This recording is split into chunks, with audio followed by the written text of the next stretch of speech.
ഞാൻ പറയുന്ന എല്ലായിടത്തും സർപ്പക്കാവ് വെക്കണം എന്നാണ്. ഇങ്ങനൊരു ഡേഞ്ചർ ആൾക്കാർ പറയുമെങ്കിലും, അല്ലെങ്കിൽ ഇങ്ങനെ ഒരു പേടി ആൾക്കാരുടെ ഉള്ളിലുണ്ടെങ്കിലും, ഇത് ഭയങ്കര അവിടെ ചുറ്റും താമസിക്കുന്നവർക്ക് ഭയങ്കര യൂസ്ഫുൾ ആയിട്ട് നമ്മുടെ പ്രോപ്പർട്ടി വിട്ടിട്ട് ഒരു ഗ്യാപ്പ് ഇട്ട് അതിന്റെ അപ്പുറത്ത് ഒരു സർപ്പക്കാവ് ഉണ്ട്. ഓക്കെ, ആൻഡ് സർപ്പക്കാവ് ഒരു പ്രോബ്ലം ആണെന്ന് തന്നെ ഞാൻ അറിയുന്നത് ഇപ്പോഴാണ്. എന്ന് വെച്ചാൽ അപ്പൊ പൊതുവെ പക്ഷെ ആൾക്കാർക്ക് ഇതിനെക്കുറിച്ച് ഒരു നെഗറ്റീവ് തോട്ടാണുള്ളത്, ഒരു റോങ് തോട്ടാണ് ആൾക്കാരുടെ മനസ്സിലുള്ളത്.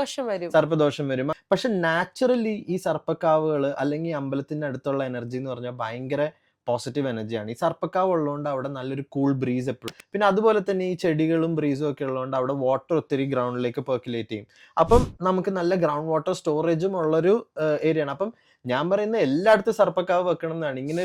ഇങ്ങനൊരു ഡേഞ്ചർ ആൾക്കാർ പറയുമെങ്കിലും, അല്ലെങ്കിൽ ഇങ്ങനെ ഒരു പേടി ആൾക്കാരുടെ ഉള്ളിലുണ്ടെങ്കിലും, ഇത് ഭയങ്കര അവിടെ ചുറ്റും താമസിക്കുന്നവർക്ക് ഭയങ്കര യൂസ്ഫുൾ ആയിട്ടുള്ള ഒരു ഫീച്ചറാണ്.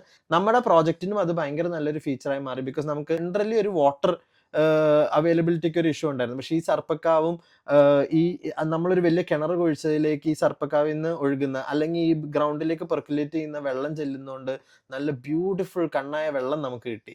സോ എല്ലാ ഒബ്സ്റ്റക്കിളിനെയും നമ്മൾ എങ്ങനെ പോസിറ്റീവായി കാണാം, എങ്ങനെ അതിനെ ബീറ്റ് ചെയ്യാം, മുന്നോട്ട് പോവാം എന്ന് ചിന്തിച്ചു വരുന്ന ഒരു കുടുംബമാണ് ഞങ്ങളുടേത്.